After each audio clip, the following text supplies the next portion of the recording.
My name's Mark Paddenberg. I'm the CEO with the Innovation Centre Sunshine Coast. I've started here on the 19th of January, and for me it's my dream job. Particularly like to welcome our guest presenter today, Bill Tighe. And before I introduce him, I just wanted to show you a few slides and just comment briefly on the Innovation Centre for those not as familiar as some of our clients that are here today. The main mission of the Innovation Centre is to support the startup and growth of knowledge economy and high-tech businesses in the region. And what we're finding is obviously those companies are very globally connected. It's a very small world these days, and we're going to hear more from Bill about how the smartphones are making it even smaller.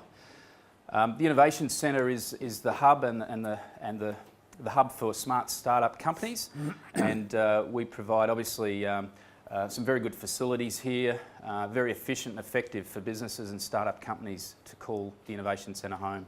It's a catalyst for their growth and support. We have an entrepreneur in residence service as well that many of you are tapping into. And we've also, over the years, the last 10 years, had over 93 companies call the Innovation Centre home. 25 companies are in the Innovation Centre at the moment. And particularly like to acknowledge Rick Hoy, who's here from IAPS, one of the former tenants of the Innovation Centre, and a international leader in the mobile phone apps market. Over that 10-year period, we've helped raise over $26 million for those companies and graduated companies in the Innovation Centre. We've helped directly create over 400 jobs with those startup companies. And last year alone, there were approximately 60 students that either work part-time, full-time, or through internships with the incubator companies, Innovation Centre companies and graduated companies. The focus is on entrepreneurship and innovation, and that is the reason and the criteria for companies to come into the Innovation Centre, but it does tend to dominate in terms of the clients that we have in digital and ICT, clean tech, creative industries and health and wellbeing is an area where there's going to be a lot more growth too, we believe, with the $2 billion Plana Health Hospital, a university hospital that's about to get underway, in addition to the $160 million private health hospital.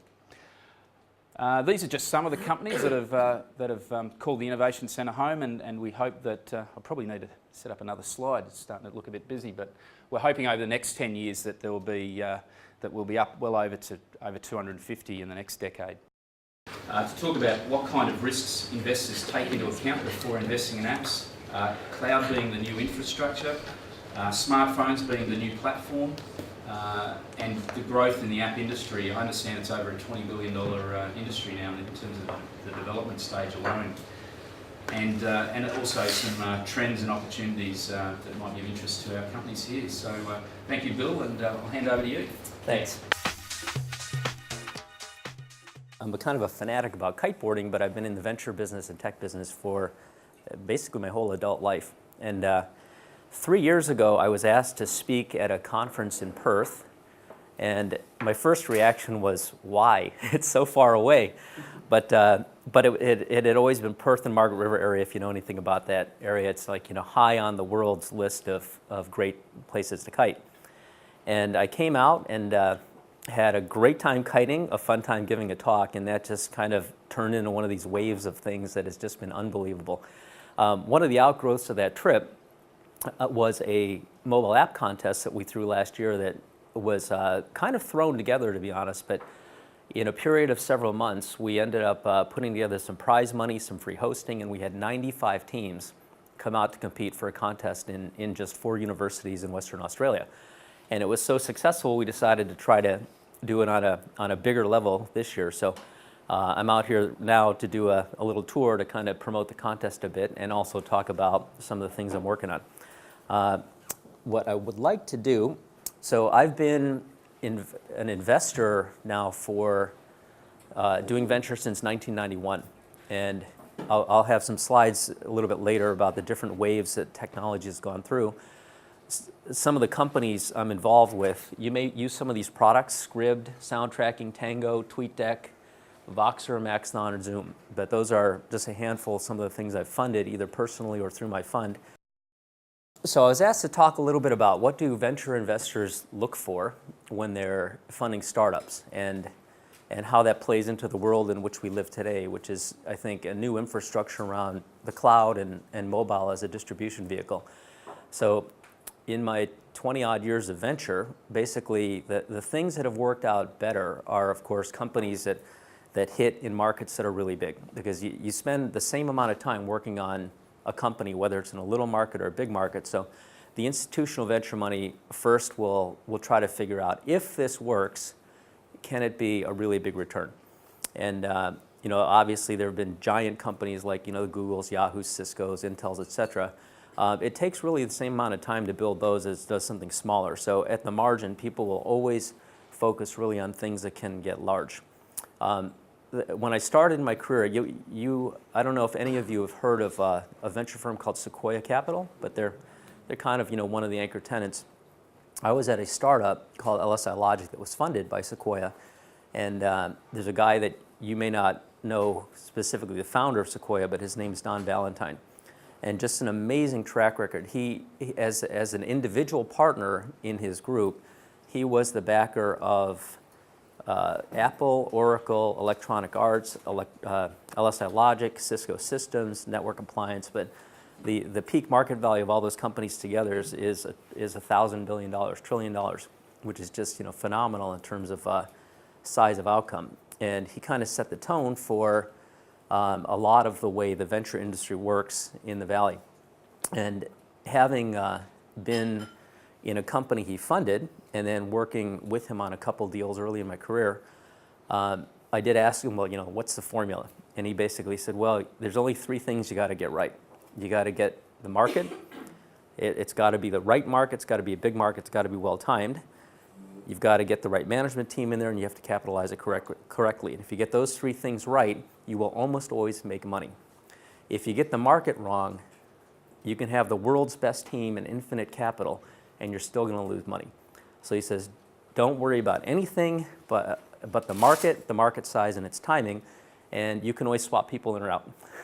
And so that's the Sequoia philosophy. Now that's changed a bit in the world we live in, but today it's still, I think, the key to being successful in venture is being in the right people network and in the right markets. So first you got to get the right market, you've got to staff it correctly or back people that come out of the space that is of interest.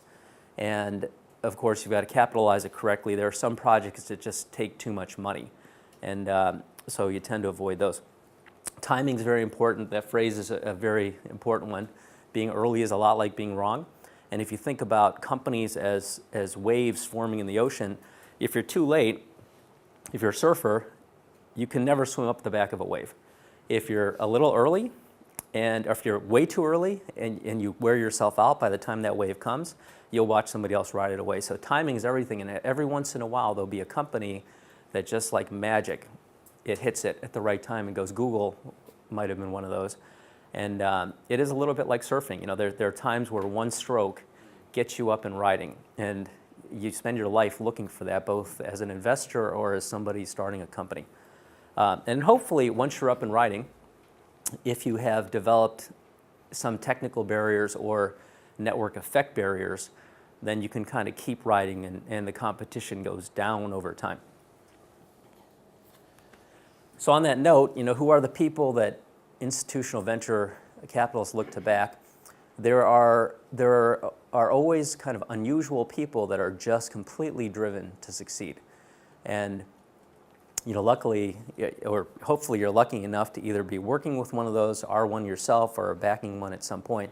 But an entrepreneur is obviously, all you guys in the room are of this ilk. It's a special character that's willing to live outside kind of the normal establishment, and you're driven more by passion probably than just money. And I think the companies that succeed in the end are driven by people that are passionate, they're flexible, because no company ends up doing exactly what it started out to do. And hopefully as an investor, we're looking for somebody that is passionate, can move with the changes, and is kind of a combination of a strategic thinker, but that can execute well at a tactical level or hire the people to help them. And obviously, it's oftentimes better to be lucky than to be smart. So Some teams and some people, and all of you know people like this, are good at putting themselves in the path of luck where change is going to happen and good things can happen. Okay, so a little history, chronology of the Valley. The dates are a little bit estimates, but I started my career as a circuit designer. So I was trained as a chip designer and worked a little bit at Texas Instruments and then ended up at a startup called LSI Logic in the 80s. And that period of startup creation was really about basic technology creation. So there were still companies being formed at that time around variants of process technology, different ways to make kinds of transistors, so whether bipolar or CMOS, or I don't know if you know any of these terms, but different flavors of transistors that had different performance characteristics relative to the amount of energy they burned or density levels, etc. And that wave was, that type of company was the dominant consumer of capital. And to start a company like that, you really needed to be able to assemble a team of 100 or 200 people that had very similar educational training, and they all had to kind of work in one building in one place. You'd have to raise $50 million for that company just to get the first product out. It would take 5 to 7 years to know whether you had something that kind of worked. And then if you did, and you found product market fit, sales happened very fast after that point. It took you 7 years to get there, but you were probably replacing lots of other stuff with a smaller form factor, and boom, you would hit and you would go public. That wave had another wave overlapping with it. After all the PCs got put out there and disk drives and other components, there had to be a way to connect them all up. And companies like Cisco and 3Com and Bridge and others started in kind of the mid to late 80s. And those were also products that took combinations of hardware and software teams, $50 to $100 million. They take 3 to 5 years. But again, if they hit, they would get big fast. And you still needed big teams. Somewhere in the mid-90s with the spread of the internet, a lot of the venture money started to go into things like data centers and ISPs, data centers, network infrastructure, so the digitization of the wide area network. And that was kind of the origin of what we know today as the cloud. Back then it was really just connectivity and basic hosting, but now it's a lot of other stuff that you can get, different flavors of either computing or storage or data services that allow what we have today, which is basically a new kind of investing, which is investing in primarily user interface to data. So a lot of the companies that are hitting it today, if you just boil it down, are really nothing more than a user interface to data coming off the cloud. So what's happened to the structure of venture capital is very profound, because it's no longer $50 to $100 million heavily syndicated builds with massive teams in one place, because all the people that could design chips and routers and switches would all move to the Silicon Valley. Now that infrastructure is available anywhere, the distribution through smartphones is everywhere, and UI designers can start companies. And the ease of development is such that companies like Twitter were actually, now Twitter as a company took a while to get going because it had different forms and all that, but the product itself was written in 7 days. And when it was launched, people knew at the margin it was going to spread. They weren't sure what the business model was, but it worked. And so what does that wave look like? So it's an amazing wave. It's growing at a parabolic exponential rate. So the kinds of things that hit today, they take, in some cases, very little capital, and they just go. This is a graph, and I'll show you the data later, but it's a graph of the number of downloads off of just the iPhone store. And it just hit, I think, a few months ago, 30 billion downloads, where, if you clock back 15 or 20 years and thought, would I ever be able to sell 30 billion of anything? Hard to, maybe grains of rice, but it's hard to imagine that you could get to this level so quickly. And that curve, it's just an amazing curve. And it's enabled by the things that I was talking about, which are primarily virtualization of infrastructure that anyone can connect to through a browser, and the massive, massive spread of smartphones. And I actually don't know the count anymore, but there's hundreds and hundreds of millions, maybe a billion phones that are web capable being sold every year now. So it's just a tectonic shift that is allowing the kinds of startups you see today that can get started. And even with Facebook's not very good IPO, the company's still worth $40 billion. And it didn't take that long compared to the kinds of companies that got started in the 70s and 80s and 90s.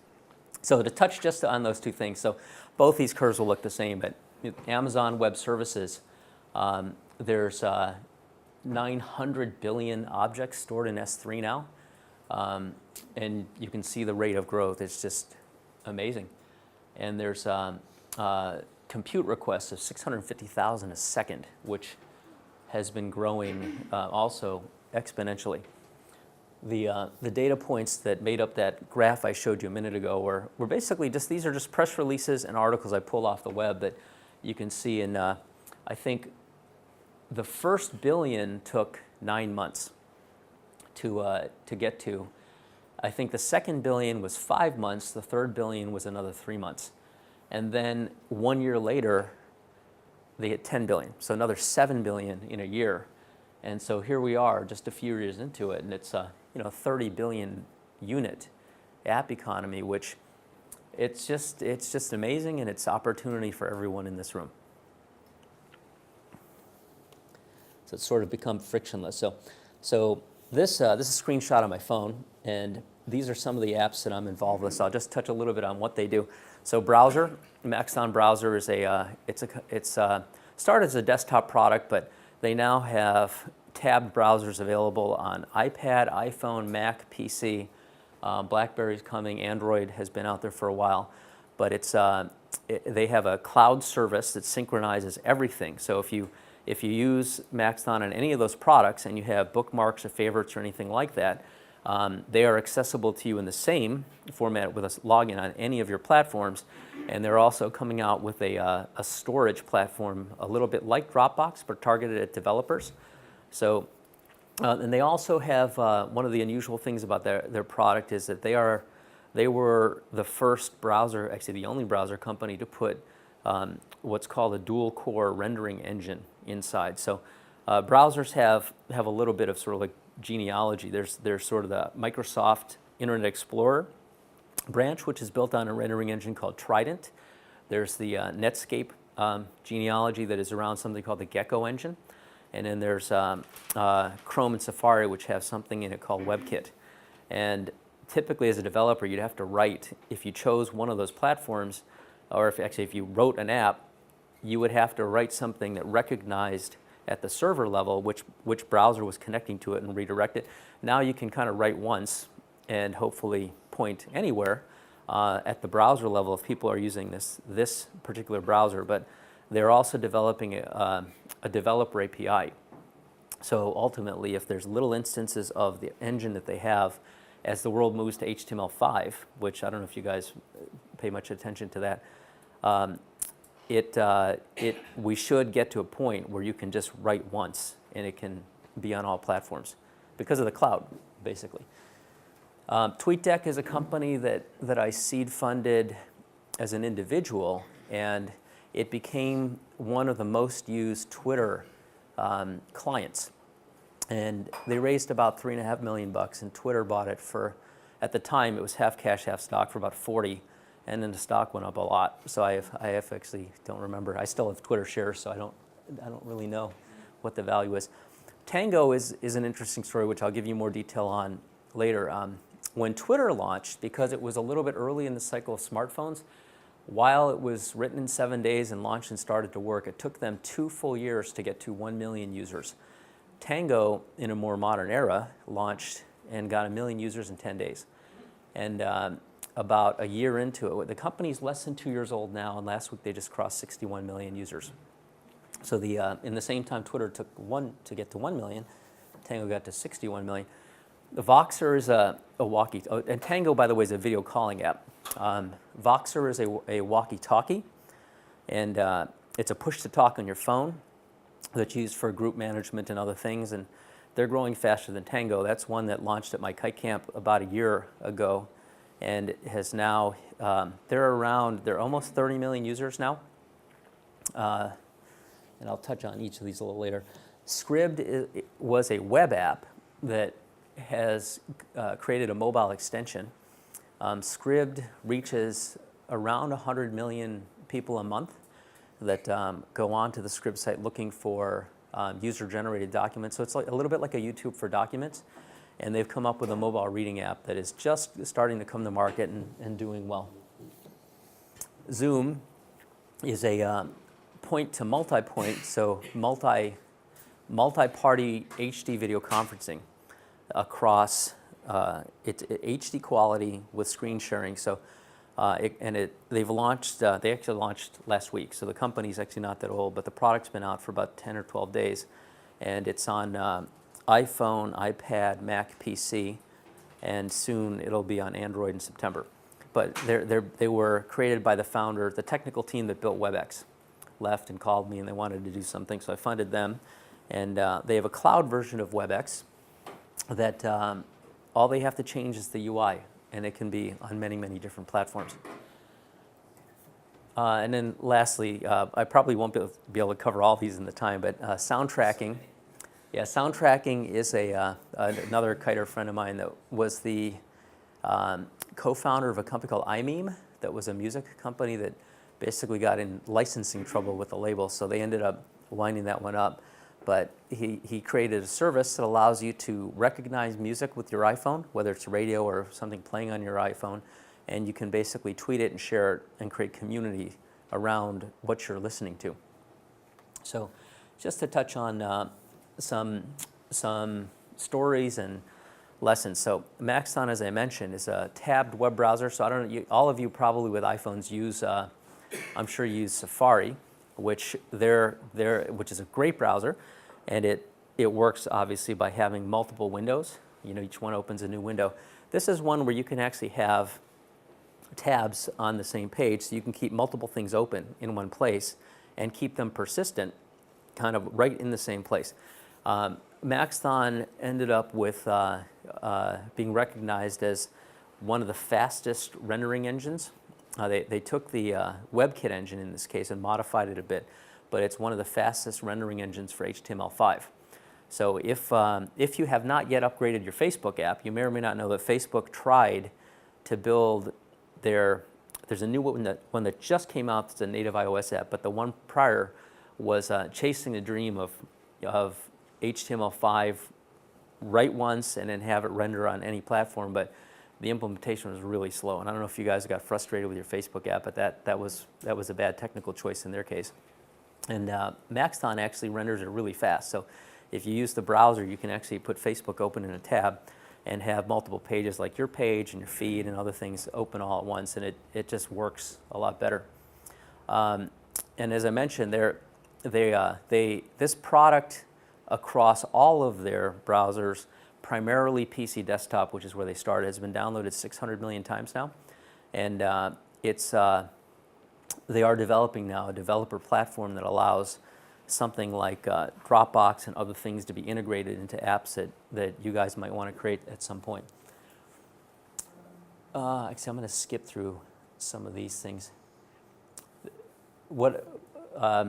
The slide deck had been intended for a developer community, and you can just kind of read through these things, but I asked each of the guys that I've funded to give sort of 5 or 6 pieces of advice on starting your company or launching a product, and some of them will give conflicting advice, which is kind of interesting.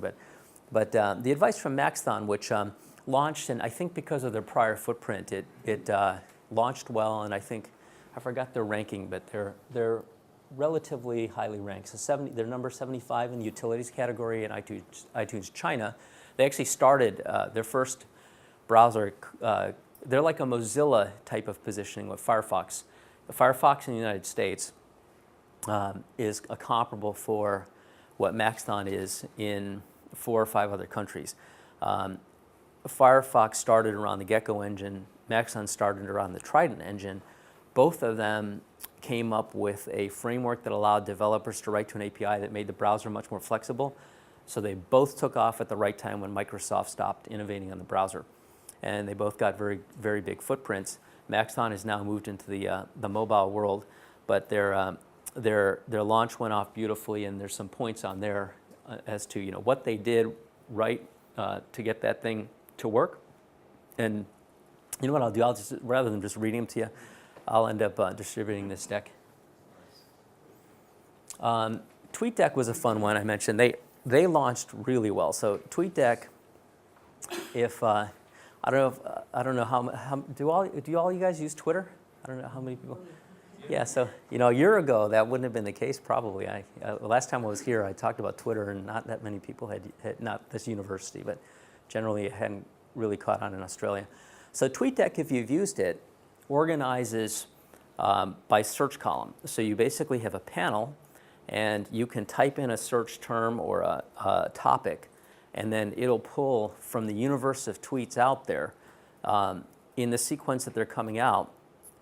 Anytime, anywhere anyone says something about a subject, it'll show up in that column. And so I use it kind of like I use a tab browser, where for my portfolio companies, I have a setup with my TweetDeck open, and I monitor every company across, so I can see what people are saying. And every time they launch a product, I know, pretty much instantly what the feedback is on that product.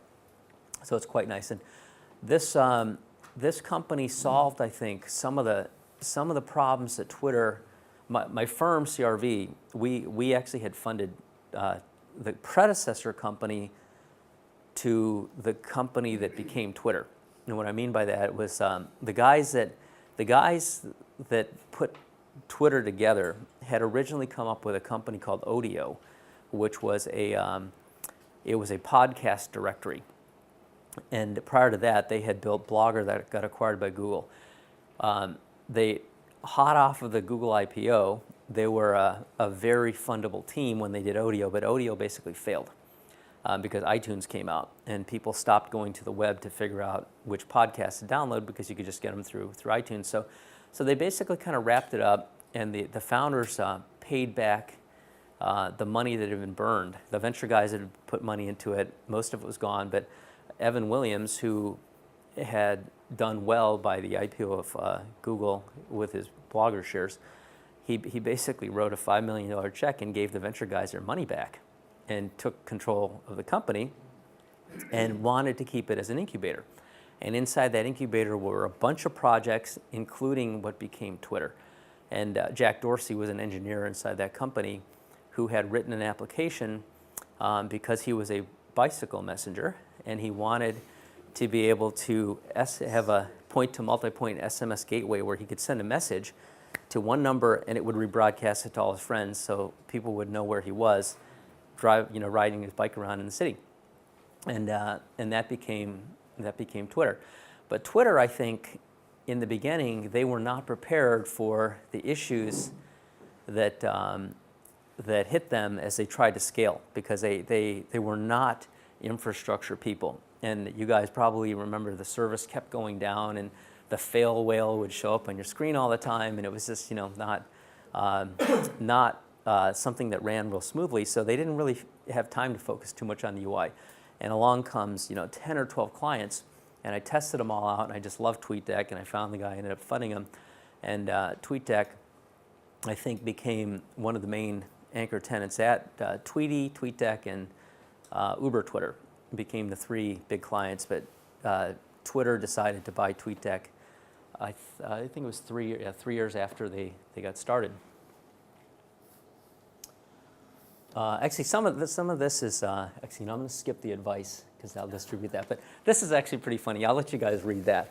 But I asked Ian. So tell me a funny story. Tell me what happened when you launched.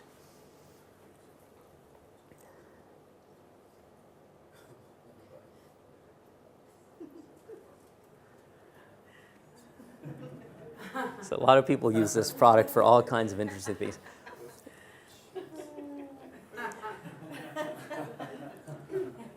I do also have one other story about TweetDeck that is kind of interesting. TweetDeck, there's a show in the United States called Meet the Press. And it's kind of like a high-class, high-end show on Sunday morning with big-name, very well-paid reporters. And during the period where the Arab Spring was occurring, and there was a revolution a revolution was starting to happen in Egypt. I was watching Meet the Press, and on the screen there's a reporter talking to somebody else about, all the things happening in Egypt. And the reporter, and I forgot what his name was, but he's a famous guy. He looks to the camera and he says, "Now let's see what's actually happening in Egypt." And the entire, multi-million-dollar set of satellite transponders and cameras and all those people, the whole thing turns to a computer screen, and on that screen is TweetDeck. And they have a column that says Egypt. and the column's moving with tweets, and he's reading tweets on the TV. And he says, so these are the things happening live. And at that moment, I said, look at that. The entire spend on all that old world infrastructure is going to promote one of these new services. This company's made it. And 2 months later, they got bought by Twitter. Disruptive. Very disruptive. So Tango is one that was just incredibly lucky. So this chart, by the way, comes from a web service called App Annie, which is very useful. So if you guys ever want to see how well an app is doing or where it's getting downloaded, that's from appannie.com, APPANNIE, appannie.com. And I'd never had a company, I may never again have a company that launched like this. So as I mentioned, Tango, their timing was just perfect. This is one of these sort of surf stories where one pump and the company's riding. So this was also another kiteboarding friend of mine, and he was just a really smart guy. He had done a lot of research at Stanford on peer-to-peer, and he was somebody that I knew I would back at some point, and I had told him that, and one day he calls me up and said, "Remember you said you wanted to back?" I said, "Yeah, of course." So I offered to fund him, and he didn't actually know what he wanted to do yet. So our firm couldn't fund him, but he took myself and his uncle as his first investors, just around the guide. And he ended up, I think the company must have spent around $400,000 by the time they launched. And they launched right after FaceTime launched, which you would think would be a bad time to launch because video calling was being built right into the iPhone.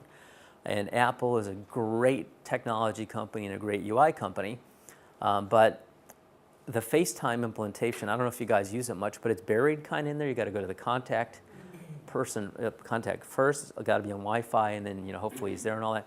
Well, these guys wrote a peer-to-peer implementation that was really, really good that also worked on 3G.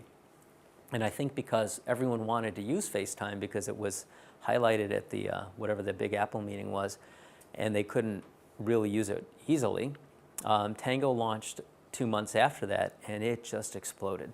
It became kind of top 3 in the iPhone store immediately. And it's kind of held that position. So it's the number 9, it's currently the number 9 app in the social networking category of the iPhone store. And they're still adding to this day. I think they're adding 100,000, so somewhere between 170,000, 200,000 people a day. And it's been like that ever since they started, which is just amazing. And so they're now, as I mentioned, over 60 million users, and they're starting to monetize with virtual goods.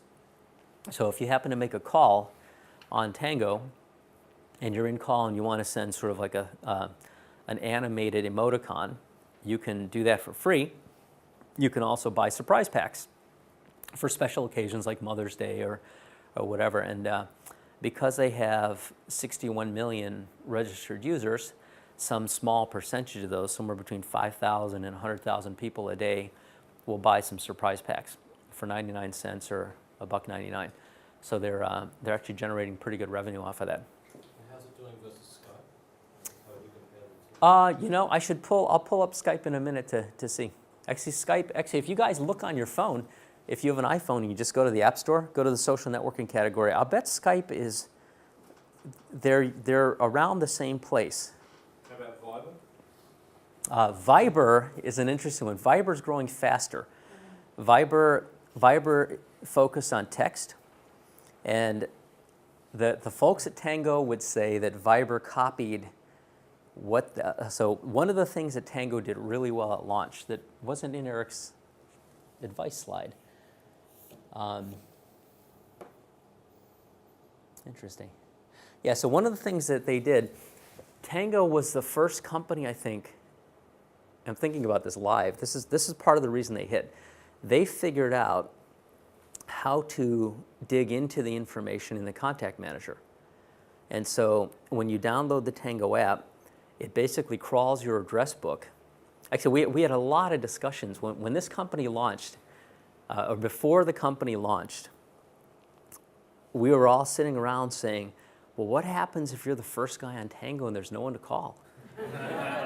And so we actually had a backup plan of hiring a bunch of cute young gals and setting up a call center for customer service, but pre-populating. So if you downloaded Tango, the idea at the time, which was never executed, would be that there would be sort of a customer service thing about here's how to use the product and call any one of these gals, and then there'd be this hot gal on the phone to talk to for a little bit, but they never did that. And what they did instead was they figured out how to crawl your address book and then figure out at a metadata layer how to know when someone in your network had also downloaded Tango.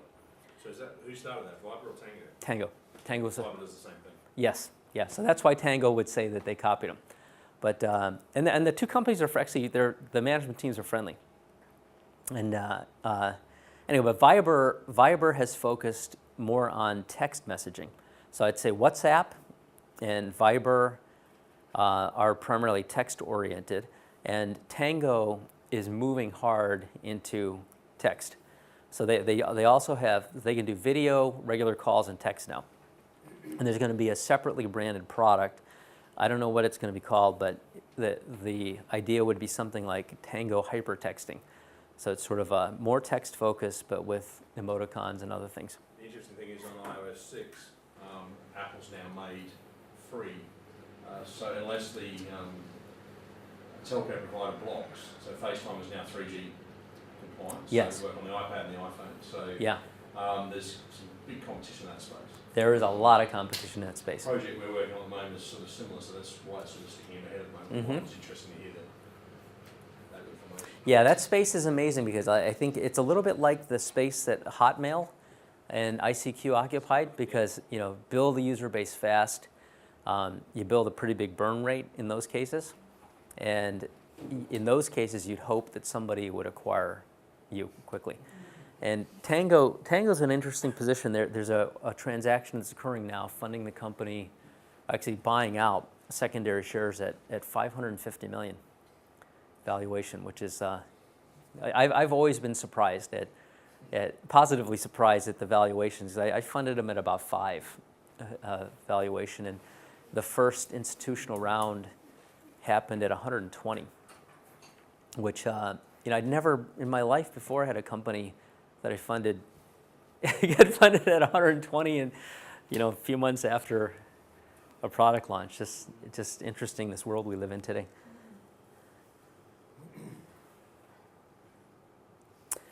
So there's a lot of text on this one. This is kind of an interesting story. So they launched in 212 countries simultaneously. I mean, they just had to make it available everywhere.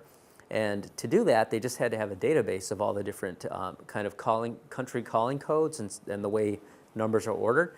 And in the South Korea, the information they had in the database in South Korea was wrong. So they had like phase shifted a number or something like that. It didn't work. And the company launched through Walt Mossberg at All Things Digital. And it got a lot of good press. And when it launched in South Korea, the thing didn't work. But some blogger figured out that he had to basically just move, like take the number out of it, or take a number out of it, blogged it, and before Tango could even fix it, they had 140,000 people that had done the same thing, doctoring their phones. So just an amazing case of a well-timed product. The market really wanted that product, and people were willing to do weird things just to use it, which is a sign of filling a great market need. Get into North Korea too? I don't know. I don't know if they do that. Voxer's an interesting story. Let's compare these two graphs. This is kind of interesting. So Tango, right out of the box, like perfectly timed, wonderful hit. Voxer, completely different story. So Voxer, it took them a while. So this is actually a case where it shows that if you actually work it and work the iteration, if you've got a good product, you can kind of climb the ranks. And this graph only starts July 2010, but what this doesn't show is the 5 years before this. 5 years they worked on trying to make a push-to-talk available on phones, generally speaking. They tried to build a hardware product. They tried to make it work on the Trio. And the story behind this company is actually an interesting story. The CEO, Tom Kadis, was a Green Beret. He had been in the Army and did a stint, I forgot what year, kind of late 90s. Came out to Silicon Valley, had a job at NetCentives for a while, and then when 9/11 happened, he went back and he re-enlisted. And he ended up being in Special Forces and was the radio command guy in a caravan in Afghanistan, where the first car in that caravan got hit. And so it got blown up and there were people dying in the front. And he was the guy on the radio with multiple frequency hopping radio thing, trying to coordinate a medevac, a backup group, talk to the people dying in front, and he couldn't keep track of it all. And it just pained him after his tour was over. So he decided that the world needed a better product and he was going to build it. And along the way, he started another company, which is called Triple Canopy, which is how he ended up having enough money to fund the first 5 years of this with no traction. Triple Canopy is a little bit like a company that you may have heard of called Blackwater, but he has 6,000 soldiers working for him doing security throughout the Middle East. And that company generates enough cash flow that he was taking the earnings out of that and trying to fund this little project. And timing is everything. So with the advent of the smartphones as we know it and the cloud services available today, the type of product he wanted to build was finally able to be built in a very user-friendly fashion. And this first period here was where he launched it. He's another guy that I kite with, but he launched at my kite camp, and he did it iPhone only, and it got a little bit of traction, but it wasn't a lot of traction. Thanksgiving weekend that year, they launched on Android. And as soon as it went cross-platform, the thing took off. And back to Tango, one of the things that they did, because these guys were peer-to-peer experts, they had a client that could run on a lot of different things. They launched cross-platform right away. And that's one of the things that Apple can't do. And people with Apple phones or iOS phones, they still want to call other people that aren't on Apple. So it makes this application, I think that's the other reason, along with the crawling of the address book, cross-platform made a huge difference there, and it made a huge difference here. So Voxer, it's right up there too. So they're adding maybe 170,000 users a day, and during this period here, they actually turned off.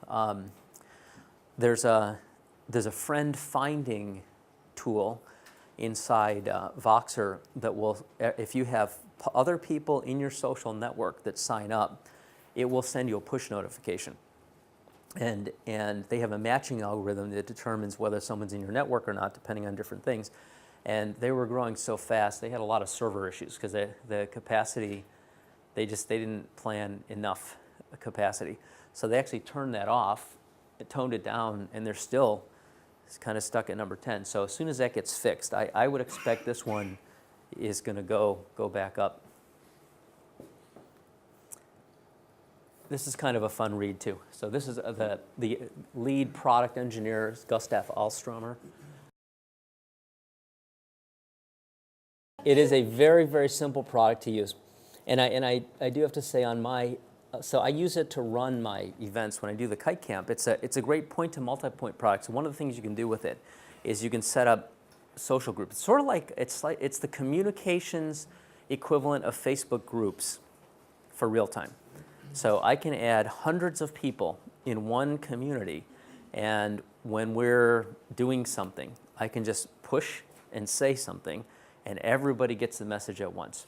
And then so there's kind of a continual chatter, and I mean sometimes it just scares you because you turn on your phone and there's 240 push notifications that you didn't read yet. You know, which is just, I mean, it's just nuts, but it's a great product. I talked about Scribd a little bit. Scribd is a reference product, so people use it for looking up all kinds of things on arcane subjects. You know, if you have, who knows? You know, I had a rib injury once, and I hadn't had time to go to the doctor, so I just wanted to read about it. And sure, you know, you type on there rib injury, and you'll find lots of papers from all kinds of doctors on any subject that you could think of. This is sort of the modern equivalent of what Usenet news groups were like in the late 90s. So I'm going to just skip forward now because I've taken a bunch of time talking. These are all fun stories.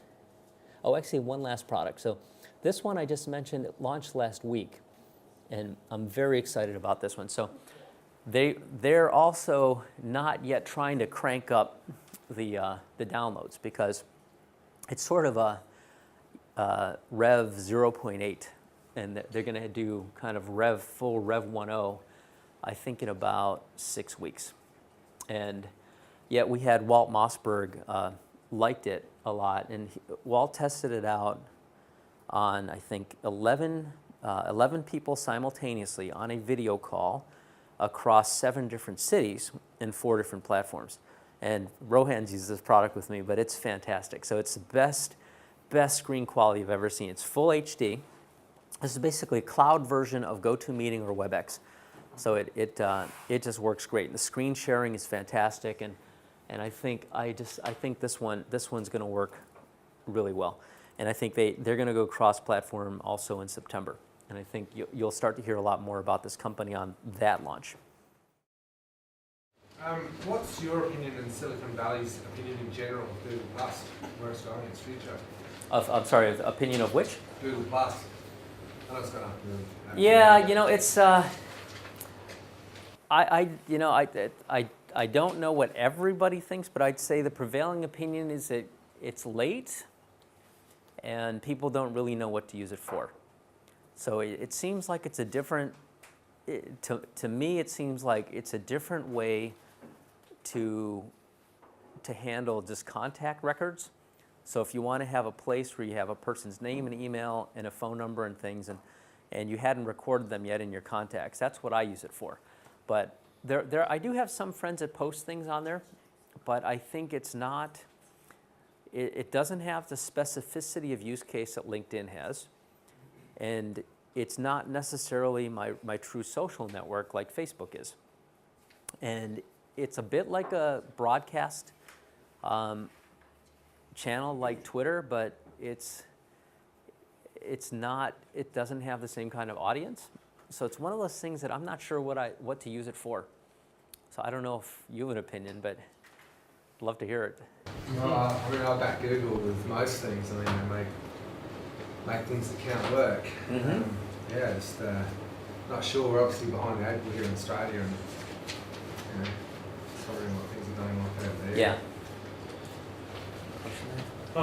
You talked about a lot of applications that you've been involved in releasing. Are you seeing the problem that most people do have now, which is the space is very busy?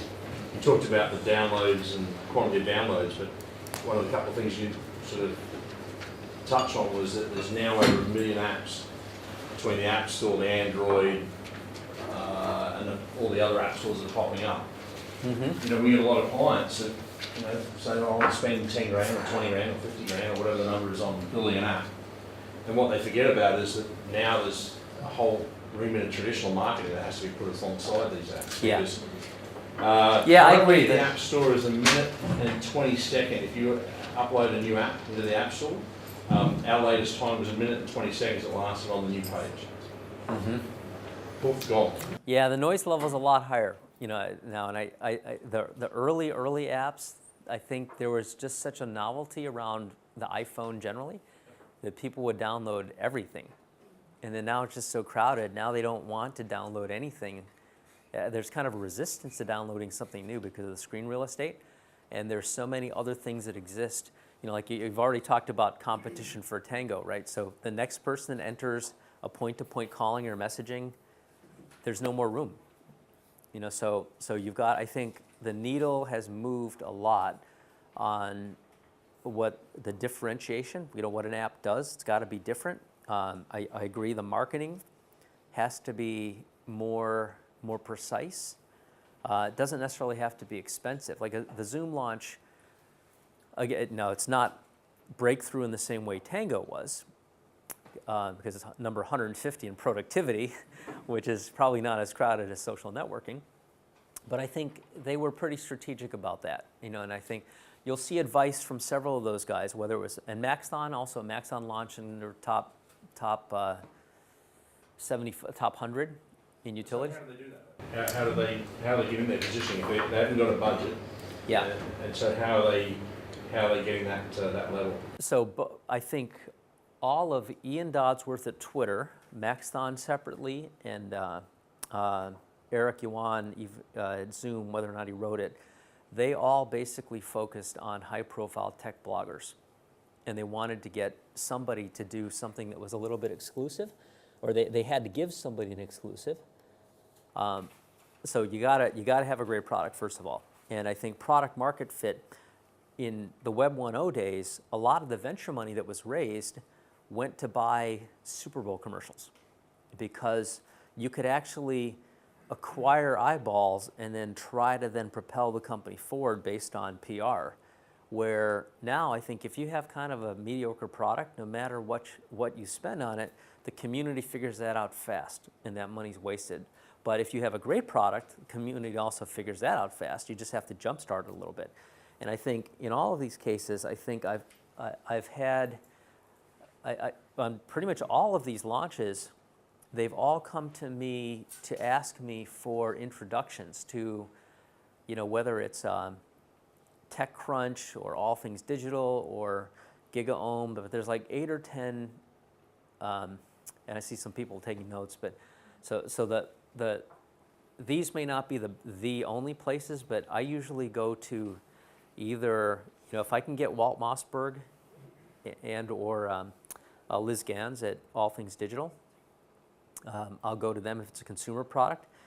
Pando Daily is kind of an interesting one. Pando Daily is a firm that was formed by Sarah Lacey, who left TechCrunch.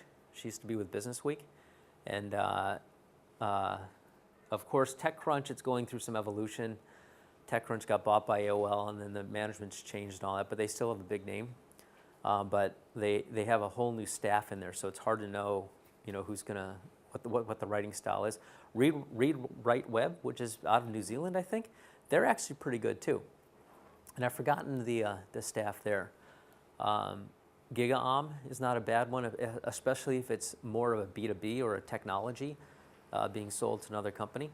But there's, you know, 8 or 10, maybe 20 different journalists or blogs that have a ton of reach. Robert Scoble is another one. If you get any one of them to be really favorable about your product, I don't know how many followers a guy like Robert has, but it's a lot. You know, it could be millions. So those are probably more effective than traditional press these days. Bill, I know 60 Minutes recently did a doco on mobile phone apps. I know it's Silicon Valley, but they probably should have just gone straight to you. But I wonder if you could tell us a little bit about the Mobile Phone App Awards, the AusApp Awards, and Sure. What do the people in the room need to know about that? Obviously it's launched. It's open for another couple of months. Yeah, and Rowan will have some more details on this, but yeah, so basically the idea behind this is, if you think about what, you know, Mark Zuckerberg was like when he was kicking around the dorm room trying to figure out, you know, how to build Facebook. You had a kid that just had a burning desire to build something, and he probably had a little bit of friction. He had to go and do part-time jobs to get some money to pay for a little bit of hosting and some other things, and so in a world where you really can be anywhere in the world now and build something and launch it. Why can't we find every person that's like him out there and enable them and make it frictionless? So a couple years ago, I was out in Western Australia, and I had heard about this wacky project. Have you guys heard about the square kilometer array in your own country? Yep. Yeah, so massive idea. I mean, who knows whether it's going to be useful for all of mankind or just a bunch of scientists, but it's a really cool project, and they have to build infrastructure that, if I understand it right, is enough storage capacity that it's like 2x the world's existing storage capacity today, and then local bandwidth that is 1x the world's daily rate of internet traffic. And I happen to be of Taiwanese ancestry, and I was born in the USA, but I witnessed the period where Taiwan went from a country, same population roughly as Australia, that was, there was a country that made a lot of plastic toys and shoes. And the government put up some money, and they built something called Taiwan Semiconductor. And I actually was there. I have badge A001 as a consultant, writing the business plan for TSMC in 1987. And I never really knew what kind of impact that was going to have. But there isn't a smartphone or laptop or PC or motherboard or chip, unless it's Intel's. Actually, and some of Intel's too. They all come from Taiwan now. So that took this little country that's like Hawaii with 20 million people on it and turned it into like the top 3 tech economies of the world. And so when I heard about this SKA thing, I said, well, geez, I'm adjunct professor of innovation and economic development and stuff like that. You want economic development? Give me part of the data center. That's like a fab. Yesterday's fab is today's data center.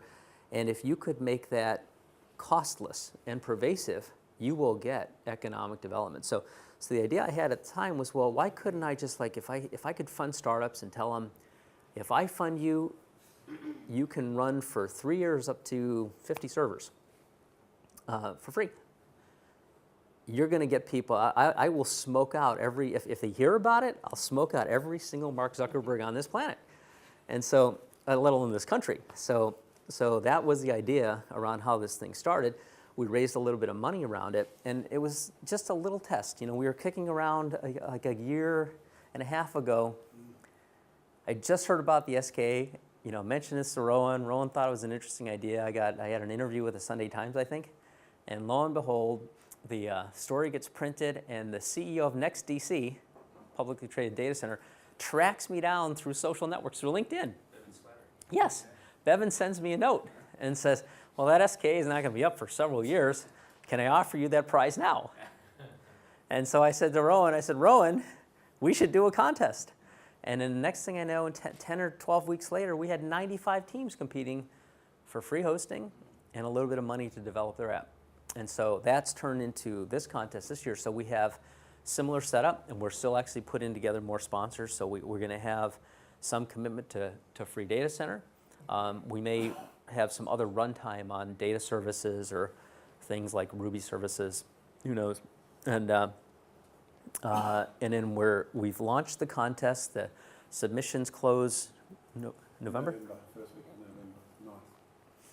So spread the word. So everyone has their shot of getting a bunch of press, having some money. I put together a panel of judges around this, like I did last year, that are basically like the people that launched all those apps. So the people, they know what they're doing, they have lots of contacts, they'll give it some credibility, there'll be some press around it. And so this is your shot. If you know people that have something interesting and cool, and they'll get noticed by some of the venture folks too. So it's a chance to just be on stage.